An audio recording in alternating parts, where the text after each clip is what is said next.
आप सभी से मेरा नमस्कार। आज का जो हमारा यह वीडियो है वह इटली के 15वीं शताब्दी के कलाकारों के ऊपर हमने बनाया है। आप इसको पूरा देखें, ध्यान से देखें, आपको बातें पूरी समझ में आएंगी। और लेकिन अगर आपको बातें समझ में नहीं आती हैं तो आप हमको इस नंबर पे मैसेज कर सकते हैं 99 36 94 62 24। आप ये हमारा नंबर है। अगर आपको किसी भी प्रकार की समस्या है तो आप हमको व्हाट्सएप कर सकते हैं, आप पूछ सकते हैं। लेकिन ध्यान रखना है, आप लोग तो वीडियो पूरा देखते हैं, ये हमको पूरा विश्वास है, लेकिन देखने के साथ साथ आप उसको शेयर भी किया करें और लाइक जरूर किया करें, ठीक है, ताकि आपको जो भी हम वीडियो बनाए वो आपके पास पहुंच जाए। और इसके साथ साथ ज़्यादातर हम पाश्चात्य कला के ऊपर ही वीडियो बना रहे हैं। अभी इंडियन के आर्टिस्ट के ऊपर हमने नहीं बनाया है, नहीं इंडियन कला के बारे में हमने बनाया है। अभी तो हमारा केवल और केवल पाश्चात्य कला के टॉपिक ही चल रहे हैं। देखिए, इटली की 15वीं शताब्दी के कलाकारों में चित्रकार, मूर्तिकार और वास्तुकार भी रहे। लेकिन सबसे पहले हम बात कर लेते हैं थोड़ी सी भौगोलिक स्थिति के बारे में। इटली के देश के 15वीं शताब्दी में दो नगर महत्वपूर्ण गिने जाते हैं, जिनको आप फ्लोरेंस के नाम से जानते हैं और वेनिस के नाम से जानते हैं। फ्लोरेंस में ऐसे कौन कौन से चित्रकार रहे, मूर्तिकार रहे और वास्तुकार रहे, इनके बारे में हम आपसे बात करने चल रहे हैं। फिर हम आपको वेनिस के बारे में बताएंगे, ठीक है। तो सबसे पहले हम बात कर रहे हैं फ्लोरेंस नगर में। फ्लोरेंस नगर में सबसे बड़ी बात आती है वास्तुकार की गणना में। फ्लोरेंस नगर का वास्तुकार 15वीं शताब्दी का, ध्यान रखना है, यह 15वीं शताब्दी का है हमारा वास्तुकार। वास्तुकार की गणना में सबसे पहला नंबर पे आता है ब्रूनेलेसी, ब्रूनेलेसी, ठीक है। यह वास्तुकार था, यह वास्तुकार था। दूसरा था अल्बर्टी, अल्बर्टी, ठीक है, अल्बर्टी। ब्रूनेलेसी एक ऐसा वास्तुकार है जिसने फ्लोरेंस के गिरजाघर में पहली बार वैज्ञानिक तरीके से गुंबद का निर्माण करता है। यानी कि फ्लोरेंस के गिरजाघर का वैज्ञानिक तरीके से गुंबद का निर्माण करता है, यानी क्या, गुंबद, ठीक है। यह ध्यान रखना है आपको। ब्रूनेलेसी, यह खास तौर से प्रश्न यही पूछा जाता है इनमें से कौन सा वास्तुकार है, कौन सा मूर्तिकार है या कौन सा चित्रकार है। तो ब्रूनेलेसी और अल्बर्टी यह दोनों क्या है, वास्तुकार है, इटली के फ्लोरेंस नगर के 15वीं शताब्दी के, ठीक है। ब्रूनेलेसी एक क्या है कि फ्लोरेंस नगर में जो यह गुंबद का, यानी चर्च का, जो गिरजाघर का जो गुंबद बनाया गया वो वैज्ञानिक तरीके से इसका डिजाइन तैयार करता है। कौन, ब्रूनेलेसी। अल्बर्टी केवल यहाँ यह फ्लोरेंस नगर का वास्तुकारी ही गणना की जाती है, हालांकि इसने बहुत कुछ काम नहीं किया है, लेकिन आप इसको दोनों का नाम याद रखेंगे, ठीक है। अब हम अगली बात पे करते हैं चर्चा मूर्तिकार के बारे में। मूर्तिकार, फ्लोरेंस नगर के मूर्तिकार कौन कौन से रहे जो काफी महत्वपूर्ण गिने जाते हैं। फ्लोरेंस नगर के मूर्तिकार के बारे में, मूर्तिकार, ठीक है। फ्लोरेंस नगर का जो मूर्तिकार सबसे पहले गणना की जाती है लोरेंजो घिबार्टी, लोरेंजो घिबार्टी, घिबार्टी, ठीक है। लोरेंजो घिबार्टी यह क्या है, मूर्तिकार है, फ्लोरेंस नगर का 15वीं शताब्दी का मूर्तिकार है। हालांकि आप ये जानते हैं ब्रूनेलेसी से यह क्या है, छोटा है, और डोनाटेल्लो और माइकल एंजिलो से, सॉरी, मसाचियो से क्या है, बड़ा है। डोनाटेल्लो और मसाचियो से बड़ा है कौन, लोरेंजो घिबार्टी। और यह ब्रूनेलेसी जो वास्तुकार है 15वीं शताब्दी का, उससे यह क्या है, छोटा है, ठीक है। और इसकी महत्वपूर्ण रचना है संत, यानी कृति की अगर बात करें तो यह कृति में सबसे महत्वपूर्ण रचना आती है जिसको आप संत जॉन के नाम से जानते हैं, संत जॉन, संत जॉन के नाम से जानते हैं। दूसरा इसकी महत्वपूर्ण रचना है सेंट मैथ्यू, सेंट मैथ्यू, ठीक है। यह दो पॉइंट रहते हैं, ठीक। अब आती है बात, हमने आपको दूसरी बात बताना, डोनाटेल्लो, डोनाटेल्लो, डोनाटेल्लो कहिए या डोनाटेल्लो कहिए,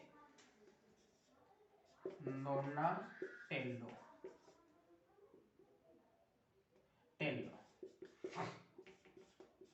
डोनाटेल्लो। यह ध्यान रखना है कि यह भी आपके इटली के फ्लोरेंस नगर के 15वीं शताब्दी का मूर्तिकार है, ठीक है। यानी कि यह प्रथम एक महान मूर्तिकार में गणना की जाती है। यानी 15वीं शताब्दी का सर्वाधिक प्रतिभाशाली मूर्तिकार यह डोनाटेल्लो है। 15 आप इसको बहुत ही 16वीं शताब्दी की अगर हम बात करें तो 16वीं शताब्दी का महान मूर्तिकार की गणना आपको किसमें की जाती है? माइकलएंजेलो के आधार, माइकलएंजेलो को कहा जाता है। लेकिन 15वीं शताब्दी में महान मूर्तिकार की गणना डोनाटेल्लो को कहा जाता है। महान मूर्तिकार था यह। इतने इसने सबसे ज्यादा संगमरमर माध्यम में मूर्तियां बनाई। यानी इसका यह फेमस कौन सा है? संगमरमर माध्यम। ठीक है, संगमरमर माध्यम में मूर्तियां बनाई और खास तौर से इसने संत जाल, इसकी जो कृतियां हैं, यह जो कृतियां हैं यह संत जाल और इसकी दूसरी जो कृति है डेविड की मूर्ति, डेविड की मूर्ति। ठीक है, यह डेविड की दोनों मूर्तियां यह संगमरमर माध्यम में इसने बनाया है। किसमें बनाया? संगमरमर माध्यम में। ठीक है, अब यह हमने आपसे पहले बता दिया कि यह 15वीं शताब्दी का इटली के फ्लोरेंस नगर का महान मूर्तिकार में गणना की जाती है, डोनाटेल्लो की। इसको आप जरूर याद रखेंगे। और इसने यह खास तौर से संगमरमर माध्यम में मूर्तियां बनाता है। कौन? डोनाटेल्लो। इस बात को आप जरूर याद रखेंगे। अगली बात पे हम चर्चा करते हैं। अगला जो मूर्तिकार है वेरेचियो, ध्यान रखना है। तीसरा पॉइंट पे हम मूर्तिकार के बारे में गणना कर रहे हैं 15वीं शताब्दी इटली के फ्लोरेंस नगर में। इटली के फ्लोरेंस नगर में 15वीं शताब्दी के अंतर्गत जो गणना कर रहे हैं हम वह वेरेचियो है। तीसरा पॉइंट वेरेचियो, वेरेचियो। ठीक है, वेरेचियो, ये आप ध्यान रखेंगे। वेरेचियो यह फ्लोरेंस नगर का चित्रकार, मूर्तिकार और स्वर्णकार था। सबसे पहले ध्यान रखना है यह चित्रकार भी है, चित्रकार, मूर्तिकार और स्वर्णकार भी है, स्वर्णकार। ठीक है, यह तीनों में इसकी गणना की जाती है। लेकिन यह खास तौर से मूर्तिकार के बारे में ही फेमस है, मूर्तिकार के बारे में इसकी गणना की जाती है। लेकिन यह डोनाटेल्लो का शिष्य है। अभी हमने जो आपको बताया कि यह वेरेचियो कौन है? डोनाटेल्लो का शिष्य। डोनाटेल्लो, टेल्लो का क्या है? शिष्य।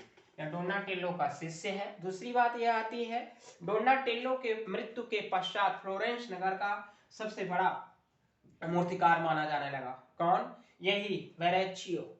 यानी वेरेचियो जो है वह आपको डोनाटेल्लो की मृत्यु के पश्चात यह फ्लोरेंस नगर का भी इसके महान मूर्तिकार में गणना की जाती है। अगली बात आती है कि यह सबसे बड़ी बात जो प्रश्न पूछा जाता है, लियोनार्डो दा विंची का यह गुरु था। ध्यान रखना है, यह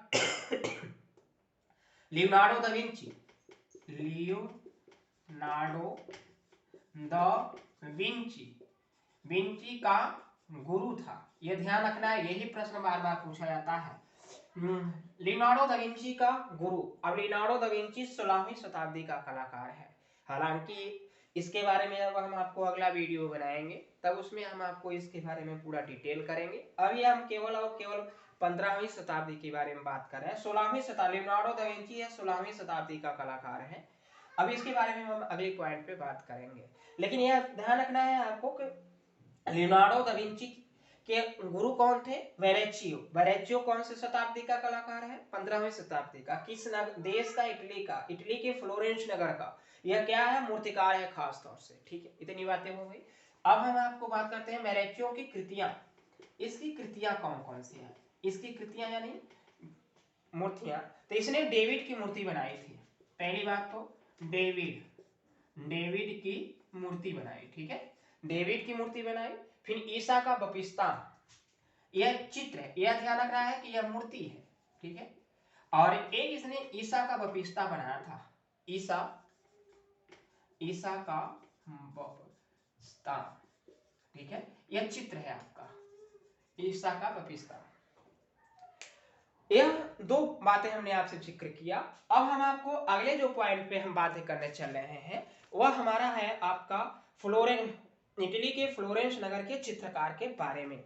इटली के फ्लोरेंस नगर के चित्रकार में कौन कौन से गणना किए हैं? हमने आपको मूर्तिकारों के बारे में यहाँ पे जिक्र किया, वास्तुकार के बारे में जिक्र किया, और वास्तुकार और मूर्तिकार दोनों हमने फ्लोरेंस नगर के बारे में बात किया। अब हम आपको लेके चलेंगे चित्रकार के बारे में। ठीक है, यानी इटली देश के 15वीं शताब्दी के चित्रकार के बारे में कौन कौन से चित्रकार थे?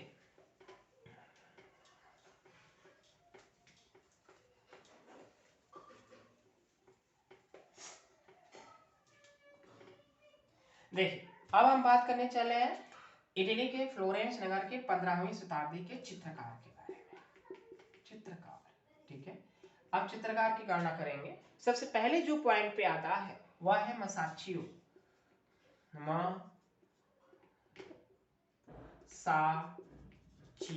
ठीक है, मसाचियो पहला पॉइंट पे इसकी गणना की जाती है। ध्यान रखना है कि इसकी मृत्यु केवल 27 वर्ष में हो जाती है और इसने पर्याप्त 27 वर्ष में ही पर्याप्त यानी अल्पावधि में ही पर्याप्त प्रसिद्धि पानी थी। लेकिन इसकी जब से महत्वपूर्ण कृति, आपको उसको ध्यान रखना है, आपका जो प्रश्न पूछा जाता है टीजीटी और पीजीटी, मसाचियो यह 15वीं शताब्दी के फ्लोरेंस नगर का यह क्या है, चित्रकार है मसाचियो। यह केवल और केवल 27 वर्ष में ही जब सबसे ज्यादा फेमस हो गया था और इसकी 27 वर्ष में मृत्यु भी हो गई थी। हालांकि अब यह इतना ज्यादा नहीं डिटेल याद है, हम आपको केवल और केवल चित्रकार के बारे में ध्यान रखना है। सबसे बड़ी बात आती है अब यहाँ पे इसकी जो कृतियां हैं, कृतियां के बारे में जो सबसे ज्यादा फेमस है, जिसको आप द ट्रिनिटी के नाम से जानते हैं, द ट्रिनिटी, ठीक है, ट्रिनिटी। अब देखो सबसे बड़ी बात आती है कि इस चित्र में इसने गणितीय नियम का आधार अपनाया था। किसमें? द ट्रिनिटी के आप में इसने द ट्रिनिटी में क्या बनाया, गणित के आधार पे इसने क्या इस चित्र का निर्माण किया है। यह चित्र सांता मारिया नोवेला के गिरजाघर में बनाया था। ध्यान, द ट्रिनिटी में इसने बहुत सारे चीजों को दर्शाया है, लेकिन आपको केवल और केवल ध्यान रखना है कि इसमें इसने किसने, मसाचियो ने ईसा, वर्जिन मेरी और संत जॉन का यह चित्र बनाया है। किसने? यह मसाचियो ने। द ट्रिनिटी का मतलब होता है तीन। जैसे आप कभी कभी ऐसा होता है ट्रिनिटी का ट्रिनिटी में इसने तीन लोगों का चित्र दर्शाया है, जिसमें सबसे बड़ी बात आती है ईसा। ध्यान रखना है, हम आपको डिटेल कर देते हैं। ईसा के साथ साथ वर्जिन मेरी के साथ साथ संत जॉन का चित्र बनाया। यह संत जॉन तीनों का चित्र इसने किया है और यह आपके संत मारिया नोवेला के गिरजाघर में चित्र बनाया था। संत मारिया नोवेला के गिरजाघर में, नोवेला के गिरजाघर का यह चित्र बनाया गया है। हालांकि आप यह ध्यान रखेंगे ये द ट्रिनिटी किसका चित्र है। प्रश्न इतना ही पूछा जाता है टीजीटी में, बहुत ज्यादा डीपली नहीं पूछा जाता।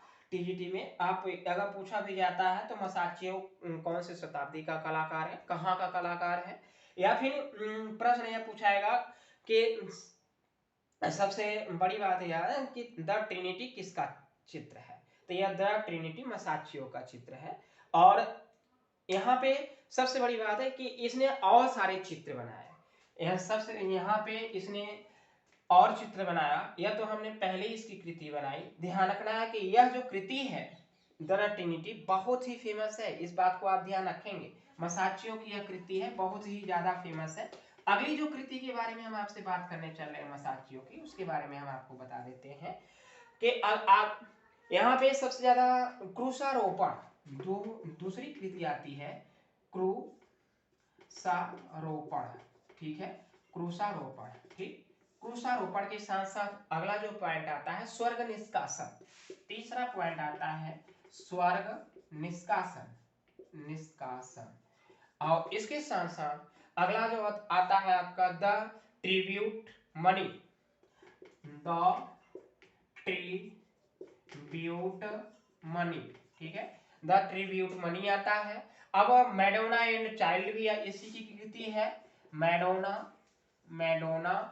एंड चाइल्ड इसकी कृतियां हैं। और ध्यान रखना है कि माता मेरी और धन उपहार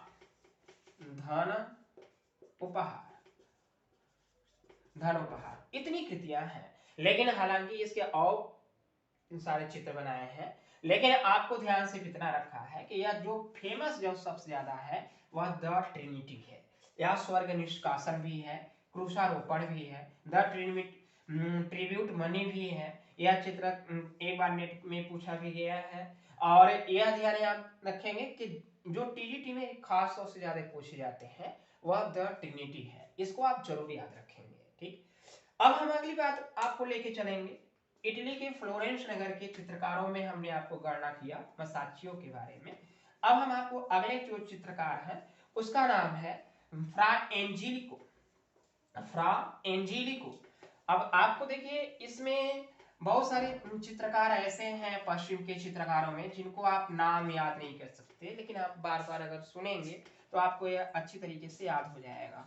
ठीक है, अब सबसे बड़ी बात आती है कि यहाँ पे फ्रा एंजिलिको के बारे में आप उसको देखेंगे तो आपको यह जरूर याद आएगा कि फ्रा एंजिलिको भी एक महत्वपूर्ण कलाकार में इसकी गणना की जाती है। पहले दूसरा हमने आर्टिस्ट, पहला आर्टिस्ट हमने बता दिया। अब दूसरा आर्टिस्ट हम बात करने चले हैं फ्रा एंजिलिको। एंजिलिको, ठीक है, फ्रा एंजिलिको। यह भी इटली के फ्लोरेंस नगर के 15वीं शताब्दी के महत्वपूर्ण कलाकारों में इसकी गणना की जाती है। हालांकि आप यह जरूर ध्यान रखेंगे कि फ्रा एंजिलिको भी एक महत्वपूर्ण कलाकार है। ये इसकी जो पेंटिंग है महत्वपूर्ण है। महत्वपूर्ण का मतलब यह भी कभी कभी पूछा जाता है कि फ्रा एंजिलिको कौन सा कलाकार है, फ्रा एंजिलिको के बारे में क्या क्या गणना की जाती है, फ्रा एंजिलिको में कौन कौन से चित्र बनाए हैं। तो आपको ध्यान रखना है कि यह परवर्ती 15वीं शताब्दी का प्रसिद्ध चित्रकार, परवर्ती के मतलब जैसे कभी कभी ऐसा होता है कि यह लास्ट में 15वीं शताब्दी के लास्ट का कलाकार महत्वपूर्ण रहा। और इसके साथ साथ यह ईसाई धर्म का सबसे बड़ा माध्यम अपनाया ऐसा प्रचार प्रसार करने का, चित्रकारी के माध्यम से। ईसाई धर्म का सबसे ज्यादा इसने क्या किया कि प्रचार के ईसाई धर्म का प्रचार करने के लिए इसने चित्रकारी का बेस चुना। और यह इसने इसीलिए इसको फ्रा एंजिलिको को क्या कहा जाता है, एक संत कलाकार के रूप में जाना जाता है, संत कलाकार। ठीक है, संत कलाकार में इसकी गणना की जाती है। अब दूसरी बात आती है कि इसने सबसे बड़ा आकृतियों के लिए ध्यान रखना, पुनरुत्थान काल में सबसे ज्यादा आकृतियों का सबसे कोमलतापन, कोमलतापन का मतलब कि जो फ्रा एंजिलिको की कलाकृतियों में आपको एक लयात्मकता दिखाई देती है। आपके जो पुनरुत्थान काल में जो कोमल रेखाओं का प्रयोग करने वाला, पुनरुत्थान काल की बात करें यहाँ पे 15वीं शताब्दी के फ्लोरेंस नगर के चित्रकारों में सबसे ज्यादा रेखाओं में लयात्मकता आपको फ्रा एंजिलिको की कलाकृतियों में दिखाई देती है।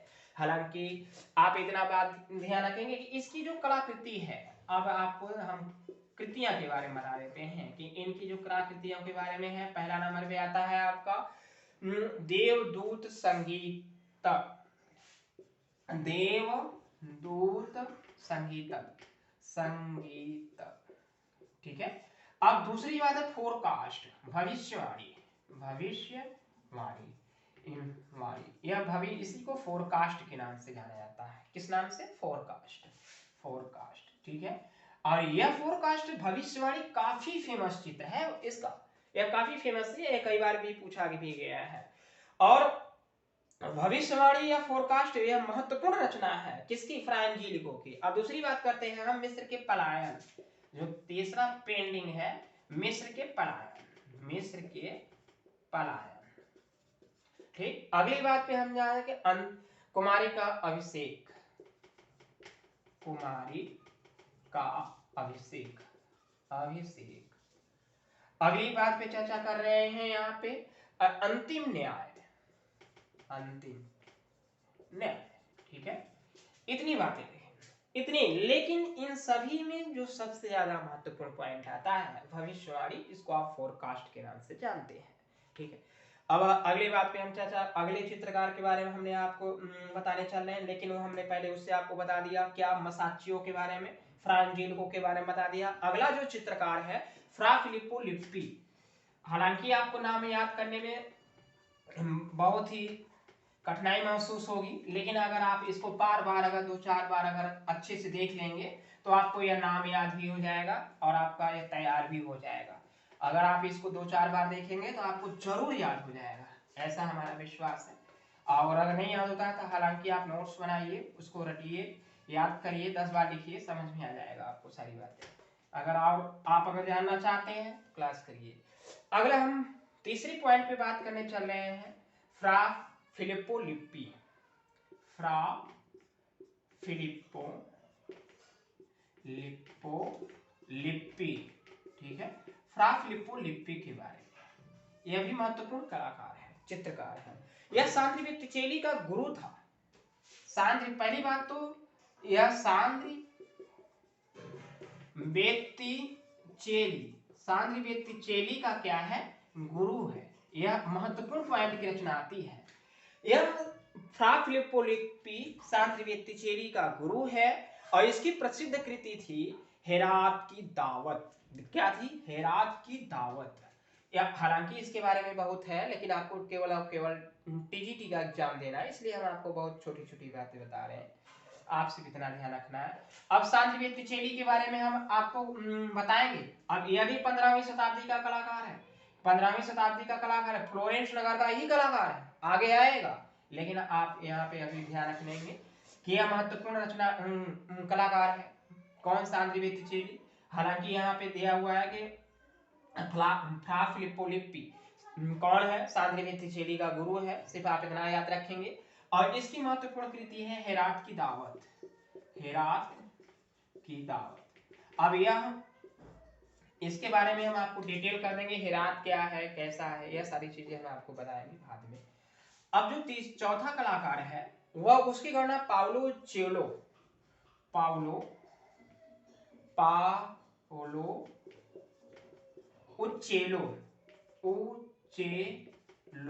ठीक है, पाउलो उच्चेलो, जैसा कि आपको नाम से ही परिचित है। यानी कि इस पाउलो उच्चेलो का मतलब होता है पक्षी। ध्यान रखना है कि उच्चेलो, यह जो होता है, उच्चेलो का मतलब होता है पक्षी। पक्षी का मतलब जैसे कि आप कोई भी आकाश में उड़ता है, तो इसकी पाउलो उच्चेलो की गणना परिपेक्ष का आविष्कार 15वीं शताब्दी में, जैसे अगर हम बात करें तो इसने परिपेक्ष तो आप जानते ही होंगे कि रैखिक परिपेक्ष, वातावरणीय परिपेक्ष, फंडामेंटल में आपने पढ़ा भी होगा कि कितने प्रकार के परिपेक्ष होते हैं। जैसे आपको यह पॉइंट हो गया, यहाँ से, फिर यहाँ से, यहाँ से, और फिर यहाँ से, यह सीधी रेखा आप अगर करेंगे, सीधी रेखा खींचिए, फिर यहाँ से करिए, फिर इसको करिए, फिर यहाँ से इसको करिए, तो यह सीधे लाइन, और यह सीधे, यह आपका बिंदु है, यह इधर जा रहा है, यहाँ से आप इसको कर सकते हैं। तो यह परिपेक्ष का बेस हो जाता है। हालांकि यह चीजें हमने आपको पहले भी बताया है, लेकिन आप इसको हम फंडामेंटल में हमने जिक्र किया है, आप उसको ध्यान से देखेंगे तो आपको समझ में आ जाएगा कि परिपेक्ष क्या होता है। तो हमने आपको बताया कि परिपेक्ष का आविष्कर्ता पाउलो उच्चेलो को कहा जाता है।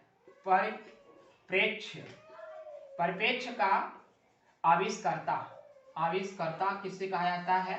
पाउलो उच्चेलो को। यह बात आप जरूर ध्यान रखेंगे। और इसकी महत्वपूर्ण कृति है चार धर्मदूत। कृतियां की अगर हम बात करें, कृतियां की बात करें तो इसकी चार धर्मदूत, ठीक है, चार धर्मदूत। और अब यह ध्यान रखना है, चार धर्मदूत के बाद इसकी सबसे ज्यादा महत्वपूर्ण कृति है, इससे भी ज्यादा एक आती है प्रलय, ठीक है, प्रलय। इसी को क्या कहा जाता है? अतिवृष्टि,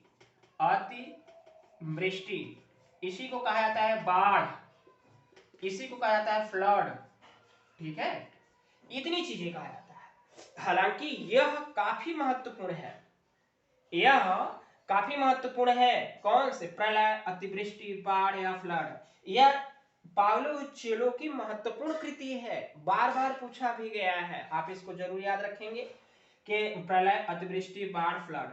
लेकिन एक बात बता दें, जॉर्जियो वासारी का कला इतिहासकार है। इन्होंने अपनी पुस्तक में लाइफ ऑफ द आर्टिस्ट में किसकी गणना किया था? पाउलो उच्चेलो की गणना किया है। यह काफी महत्वपूर्ण चित्रकार रहा है, इसलिए जॉर्जियो वासारी को आप जानते ही होंगे। जॉर्जियो वासारी कला इतिहासकार है, और यह जॉर्जियो वासारी ने पाउलो उच्चेलो को अपनी पुस्तक कौन में? लाइफ ऑफ द आर्टिस्ट में पाउलो उच्चेलो की महत्वपूर्ण गणना किया है, ठीक है। अब इतनी बातें हमने आपसे जिक्र किया। अब 3-4 चित्रकारों का नाम हमने आपको बताया। अब हम आपको अगली बातें पे लेके चलेंगे। अगला जो चित्रकार है पियरो देल फ्रांसिस का, अगला जो चित्रकार है उसकी बारे में हम आपको बता दें कि अगले जो चित्रकार है पियरो देल फ्रांसिस का, ये इटली के हम 15वीं शताब्दी के चित्रकारों के बारे में हम बात कर रहे हैं। यह बातें आप जरूर याद रखेंगे कि इटली की 15वीं शताब्दी के चित्रकारों के बारे में हमने आपसे गणना कर रहे हैं। आप इसको ध्यान से देखेंगे, पूरा देखेंगे, आपको सारी बातें समझ में आएंगी। हालांकि किताब में भी है, आप अगर किताब भी पढ़ना चाहें तो अशोक की किताब पढ़ें, ममता चतुर्वेदी की किताब पढ़ें, और नोट्स भी अगर पढ़ना चाहें तो नोट्स भी पढ़ें या फिर नोट्स अपने से स्टडी करें। अब हम बात करने चल रहे हैं आपसे कि पियरो देल फ्रांसिस का 5वां पॉइंट, पियरो देल फ्रांसिस का, फ्रांसिस का, ठीक है, पियरो देल फ्रांसिस का। इसकी महत्वपूर्ण बारे में हम गणना करेंगे। आपको ध्यान रखना है कि यह कौन कौन क्या है, कलाकार है, लेकिन इसने क्या चीज का निर्माण किया। पियरो दे फ्रांसिस्का की महत्वपूर्ण परिप्रेक्ष्य के आधार पर इन्होंने एक पुस्तक लिखी थी और महत्वपूर्ण कलाकृतियों के बारे में जाना जाता है। और यह ध्यान रखना है कि आपको पियरो देल फ्रांसिस्का यह कला के विज्ञान का सम्राट कहा जाता है। मेन बातें हम आपको बता दे रहे हैं, बताने को तो बहुत ढेर सारी चीजें हैं, लेकिन आपको यह ध्यान रखना है कि इसको क्या कहा जाता है, कला के विज्ञान का सम्राट, कला के विज्ञान का सम्राट। ठीक, दूसरी बात, इसने परिप्रेक्ष्य पे पुस्तक लिखी थी, 2 पुस्तकों का निर्माण किया था, जिसमें इसकी जो पहली पुस्तक है उसका नाम है परिप्रेक्ष्य की समस्या, परिप्रेक्ष्य की समस्या, ठीक है। और जो दूसरी पुस्तक है यह इसका 4 नियमित शरीर, 4 नियमित शरीर, ठीक है। अब यह 2 पुस्तकें हैं, इसको कला के विज्ञान का सम्राट कहा जाता है। और इसके जो महत्वपूर्ण इनकी जो कृतियां हैं यह बहुत ज्यादा पूछे नहीं जाते, आपसे भी इतना ध्यान रखेंगे। 15वीं शताब्दी का यह चित्रकार है, इसको कला के विज्ञान का सम्राट कहा जाता है। इसकी 2 महत्वपूर्ण कृतियां हैं, 4 नियमित शरीर, परिप्रेक्ष्य की समस्या, ठीक है। इतनी बातें हो गई। अब हम आपको महत्वपूर्ण कलाकारों के बारे में परिचय कराते हैं, जिनका नाम है सांद्री बोत्तिचेली। सांद्री बोत्तिचेली को आप जरूर याद रखेंगे क्योंकि यह महत्वपूर्ण चित्रकार है, इटली की 15वीं शताब्दी का फ्लोरेंस नगर का चित्रकार। काफी महत्वपूर्ण पॉइंट है यह सांद्री बोत्तिचेली के बारे में। हालांकि यह 16वीं शताब्दी के समकालीन माना जाता है, इसी कारण इसको समकालीन की, लियोनार्डो दा विंची, माइकलएंजेलो को समकालीन में गणना की जाती है। लेकिन आपको यहाँ पे ध्यान रखना है कि चित्रकार की हम बात कर रहे हैं, चित्रकार इटली के फ्लोरेंस नगर के 15वीं शताब्दी में चित्रकार में सबसे महत्वपूर्ण चित्रकार का नाम, अगला जो पॉइंट आता है 6ठा, वह है सांद्रो बोत्तिचेली, सांद्रो बोत्तिचेली, ठीक है। सांद्रो बोत्तिचेली यह महत्वपूर्ण चित्रकार है। हमने आपसे बताया कि फ्रा फिलिप्पो का यह क्या है, फ्रा फिलिप्पो लिप्पी का यह क्या है, शिष्य है, ठीक है। अब हम आपको बात कर रहे हैं इसका मेन नाम, वास्तविक नाम क्या था, वास्तविक नाम हम आपको बता दें कि वास्तविक नाम अलेसेंड्रो फिलिप्पी, अलेसेंड्रो फिलिप्पी, ठीक है। अलेसेंड्रो फिलिप्पी इसका वास्तविक नाम में गणना की जाती है, ठीक है। और यह फिलिप्पो लिप्पी, फ्रा फिलिप्पो लिप्पी का शिष्य और 15वीं शताब्दी के अंत का फ्लोरेंस नगर का अकेला ही कार्य करने वाला प्रसिद्ध चित्रकार था। यानी कि अकेला यह कार्य किया करता था। 15वीं शताब्दी का अंतिम, 15वीं शताब्दी का अंतिम कलाकार कौन है, सांद्री बोत्तिचेली। और हमने आपको पहले भी बता दिया कि यह कौन, फ्रा फिलिप्पो लिप्पी का क्या है, शिष्य है, ठीक।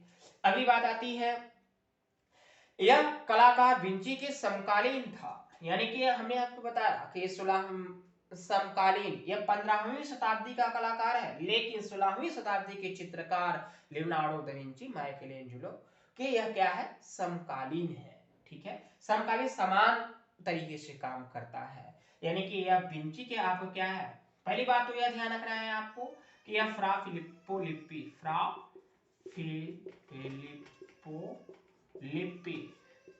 का क्या है, शिष्य है। ठीक है, और यह 15वीं शताब्दी का अंतिम कलाकार, 15वीं शताब्दी का अंतिम कहाँ का, फ्लोरेंस नगर का, फ्लोरेंस नगर का कलाकार है, चित्रकार है। ठीक है, और यह 16वीं शताब्दी के कलाकारों के समकालीन है, यानी विंची, माइकलएंजेलो 16वीं शताब्दी के कलाकारों के समकालीन, 16वीं शताब्दी के कलाकारों के क्या है, समकालीन है, समकालीन। ठीक, अगली बात पे हमने आपसे इतना जिक्र किया। अब हम आपको महत्वपूर्ण बातें पे चर्चा करने कर रहे हैं, जैसे कि अगर महत्वपूर्ण बातों का यह जिक्र हमने आपसे बताया कि यहाँ पे जो आपको हम बताने चल रहे हैं कि जो सांद्री बोत्तिचेली है उसकी जो कृतियां हैं वह सबसे ज्यादा महत्वपूर्ण पॉइंट है, और पूछा भी यही जाता है कि इसकी सांद्री बोत्तिचेली के या कौन सा कृति है, क्या है, इसके बारे में हम आपको बात करने चल रहे हैं। सबसे पहली बात आती है सांद्री बोत्तिचेली के जो कृति है उसके बारे में, वह कौन सी कृति है। आप देखिए कृतियों के बारे में हम आपसे बता दें कि कृतियों के बारे में जैसे मार्स और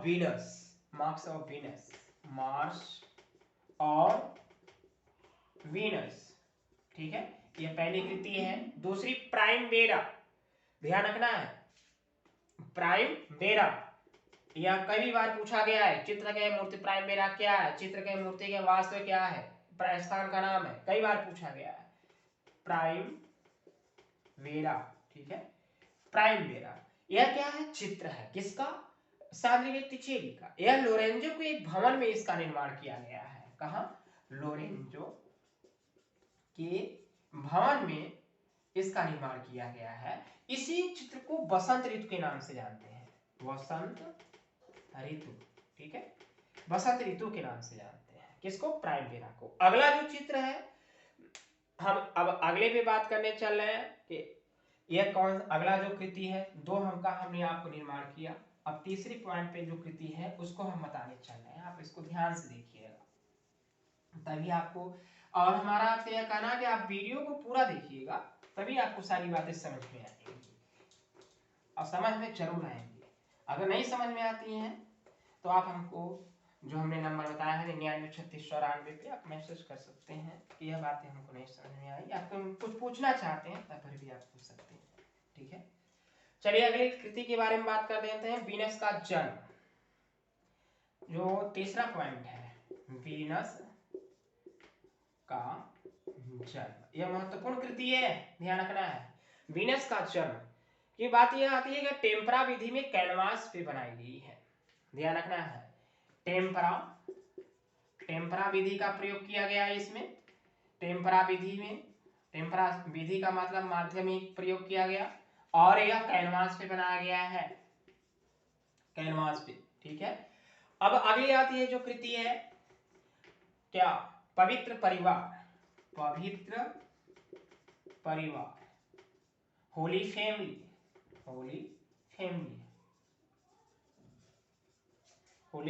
ठीक है, मंजूसियों की आराधना,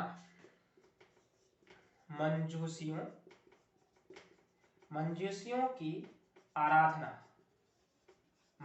की आराधना है, पवित्र दृष्टांत, ईसा का दफन, इतनी कलाकृतियां हैं। हालांकि वैसे तो सांद्री बोत्तिचेली को पेनल चित्रकार के नाम से जाना जाता है, महत्वपूर्ण पॉइंट है, सांद्री बोत्तिचेली को पेनल चित्रकार के नाम से जाना जाता है, ठीक है, किसको, सांद्री बोत्तिचेली को। सांद्री बोत्तिचेली को पैनल चित्रकार के नाम से जाना जाता है। हालांकि इसने भी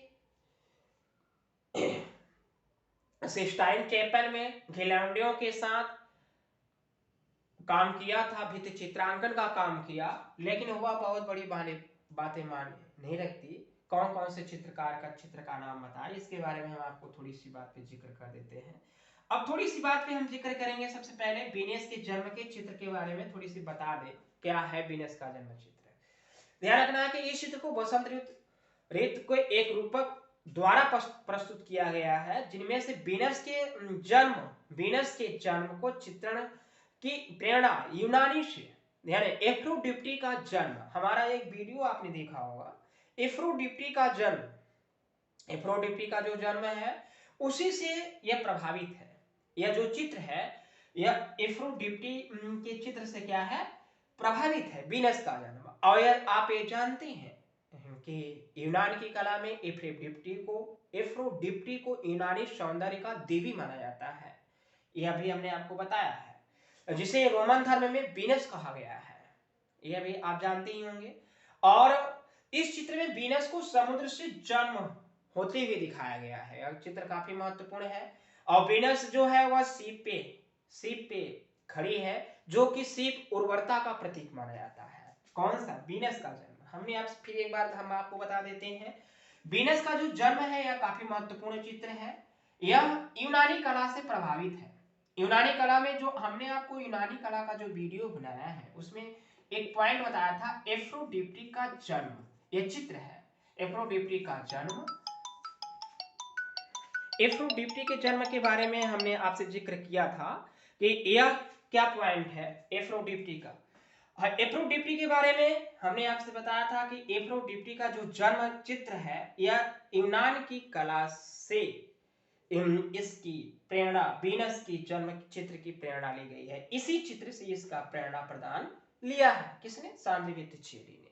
अब यह आपको यूनानी कला में क्या सौंदर्य की देवी के रूप में जाना जाता है। रोमन कला में यह रोमन धर्म में इसे वीनस कहा गया है। अब आती है कि वीनस को इसने एक सीप में खड़े हुए दिखाया है, जो कि एक उर्वरता का प्रतीक माना जाता है। अब हम थोड़ी सी बात कर लेते हैं और सांद्री बोत्तिचेली के बारे में। सांद्री बोत्तिचेली के बारे में और थोड़ी सी बात पे जिक्र कर लेते हैं कि सांद्री बोत्तिचेली का ऐसा क्या महत्वपूर्ण पॉइंट है कि जो महत्वपूर्ण आकारों में इसकी गणना की जाती है। ठीक है, देखिए सबसे बड़ी बात आती है अब 1800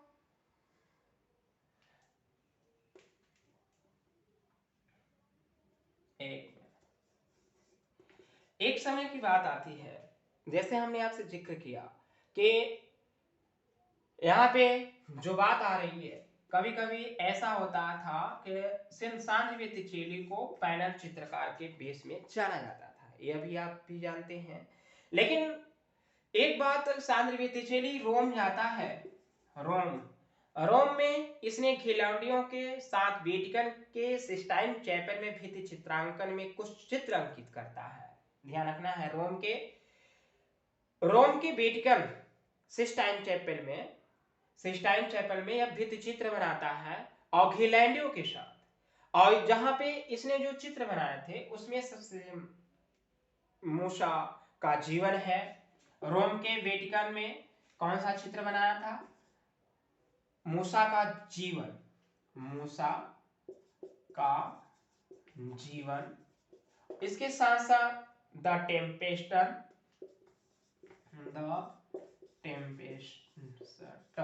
ठीक है। यह दोनों चित्र काफी महत्वपूर्ण है। हालांकि आप इतनी ही बातें, और जो चित्रकार का निर्माण किया था, लेकिन यह बहुत ज्यादा पूछा नहीं जाता है, आप इतना जरूर याद रखेंगे। अगली बात पे हम चर्चा करने चल रहे हैं। अगला जो चित्रकार है पेरुजीनो। अगली जो चित्रकार के बारे में हम गणना आपसे करने चल रहे हैं वह पेरुजीनो है। कौन सा है, पेरुजीनो। यह 15वीं शताब्दी का इटली के फ्लोरेंस नगर का ये कलाकार है पेरुजीनो। आप इसको जरूर याद रखेंगे। का महत्वपूर्ण पॉइंट के आधार पे भी इसकी गणना की जाती है। हालांकि यह काफी महत्वपूर्ण पॉइंट है। पेरुचिनो। अगली जो कलाकार है पेरुचिनो, ठीक है, पेरुचिनो। यह फ्रांसिस्को का शिष्य था और राफेल का गुरु था। अगला जो 16वीं शताब्दी का कलाकार है राफेल सांजियो। राफेल सांजियो। सांजियो का क्या है, यह गुरु है। और यह पेरुंजिनो का, सॉरी, फ्रांसिस्को का क्या है, शिष्य है। कौन, पेरुंजिनो। यह शिष्य किसका है, यह शिष्य किसका है, फ्रांसिस्को। ठीक है, फ्रांसिस्को का क्या है, शिष्य है। और यह गुरु किसका है, राफेल का। गुरु किसका है, राफेल का। ठीक, इतनी बातें आ गई। अब हम बात करते हैं इसका जो महत्वपूर्ण कृति है। यह 16वीं शताब्दी का राफेल चित्रकार है, यह भी आप ध्यान रखेंगे, 16वीं शताब्दी का राफेल कलाकार है। अब इसकी जो महत्वपूर्ण कृतियां हैं, हालांकि यह पूछी नहीं जाती, और यहाँ पे दो कृति का इसका महत्वपूर्ण पॉइंट आता है, पवित्र परिवार। पवित्र परिवार, इसके साथ साथ एक कृति और आती है सौ दफनाना। ठीक है, सौ दफनाना। ये दो पॉइंट काफी महत्वपूर्ण है। अब आती है बात, देखिए, डोमिनिकी घिरलैंडियो की। अगला जो अंतिम, अब हम अंतिम चित्रकार के बारे में बात कर रहे हैं, डोमिनिकी घिरलैंडियो। पेंजुनो हमने आपको बता दिया। अब हम अंतिम कलाकार के बारे में चर्चा करने चल रहे हैं, डोमिनिकी घिरलैंडियो के बारे में।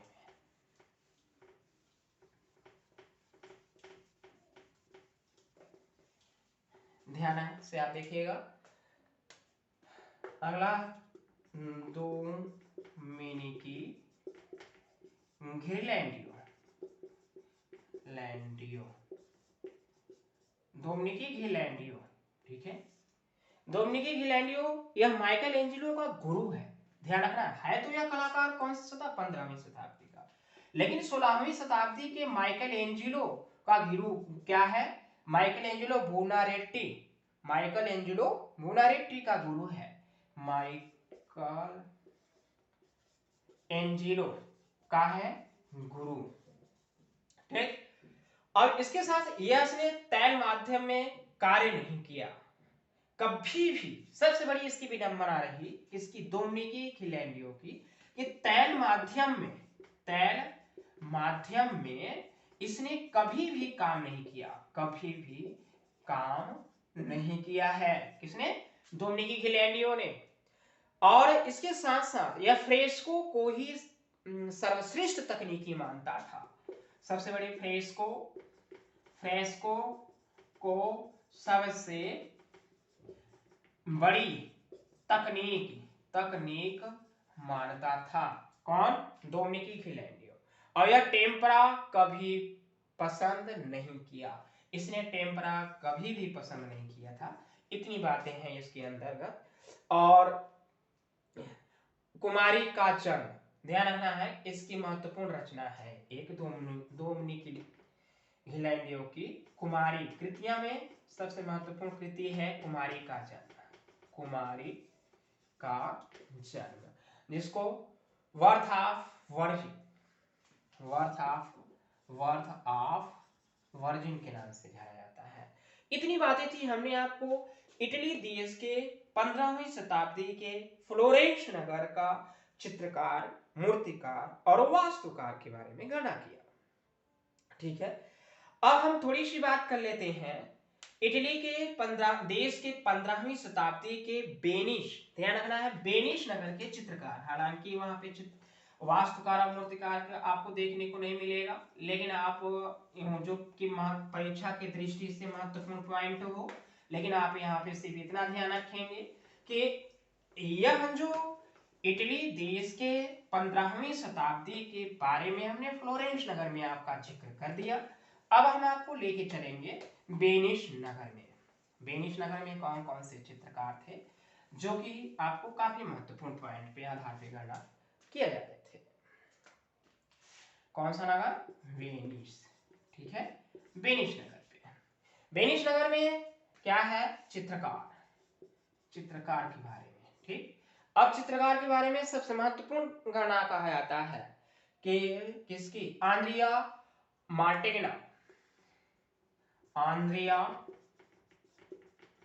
मार्टेगना, ठीक है, आंद्रिया मार्टेगना की, यह महत्वपूर्ण कलाकार था। और ध्यान रखना, वेनिस के कलाकारों में इसकी गणना सर्वश्रेष्ठ में की जाती है। वेनिस का हम कलाकार की बात कर रहे हैं 15वीं शताब्दी की, और इसकी सर्वश्रेष्ठ गणना किसकी, आंद्रिया मार्टेगना की जाती है। और मार्टो के शासक, सबसे बड़ी बात यह कि इसने जो चित्र बनाए थे, चित्र बनाने के साथ साथ सीजर की मृत्यु, मैडोना, और इसके बाद परनासस इत्यादि चित्रों का निर्माण किया गया था। लेकिन आप यहाँ पे सिर्फ इतना ध्यान रखेंगे कि यह 15वीं शताब्दी के इटली के वेनिस नगर का कलाकार है। ठीक है, इटली के वेनिस नगर का कलाकार है, और आपको सिर्फ इतना ध्यान रखना है। ठीक, अगली बात आती है एंटोनेलो द मार्सिना। अगला जो कलाकार, इसमें जो कृतियां होती हैं बहुत ज्यादा महत्वपूर्ण नहीं है। आप एंटोनेलो द मसीना, ठीक है, यह भी कलाकार है। यह भी आप इसका नाम ध्यान रखेंगे। दो कलाकारों के बारे में हमने आपसे जिक्र किया। इस तरीके से 15वीं शताब्दी के इटली देश के महत्वपूर्ण कलाकारों के बारे में हमने आपको जिक्र किया। आपको, और सबसे बड़ी बात यह होती है कि हमने इसके ऊपर पुनर्जागरण, प्रारंभिक पुनर्जागरण काल, हाई रेनेसा, लो रेनेसा, इसके प्रारंभ, यह सारा चीज का ब्यौरा हमने अगले वीडियो में बनाया है, आप उसको देखिएगा। लेकिन यहाँ पे हमने केवल आपको चित्रकार के बारे में गणना किया है, मूर्तिकार के बारे में गणना किया है, वास्तुकार के बारे में गणना किया है। अब हमारा यह टॉपिक आज का 15वीं शताब्दी का खत्म होता है, और हम अगला जो वीडियो बनाएंगे वह 16वीं शताब्दी के बारे में रहेगा। 16वीं शताब्दी में चित्रकार, मूर्तिकार और वास्तुकार के बारे में गणना किए जाएंगे। हालांकि इसके ऊपर हमने पेपर भी बनाए हैं, कई सारे पेपर भी हैं topic wise, objective question type के। लेकिन आप इसको ध्यान से देखिए, आपके लिए बहुत बहुत, आपने वीडियो को अच्छी तरीके से देखा, इसके लिए आपको बहुत बहुत धन्यवाद। और सबसे बड़ी बात आती है, अगर किसी को कोई परेशानी हो, किसी भी प्रकार की समस्या है, तो आप 99 36 94, यानी यह हमारा मोबाइल कॉन्टेक्ट नंबर है, 99 36 94 62 24 पर आप हमसे व्हाट्सएप कर सकते हैं, मैसेज कर सकते हैं, और जो चीज़ अगर आपको न समझ में आए तो आप पूछ सकते हैं। इतनी बातें थी। वीडियो देखने के लिए आपको बहुत बहुत धन्यवाद। अगर आपने अभी तक हमारा यह वीडियो अगर आपको अच्छा लगा तो आप उसको लाइक जरूर कर दीजिएगा, या दूसरे के साथ जो आपके सहपाठी हों उसको आप शेयर करना ना भूलें। ठीक है, गुड बाय।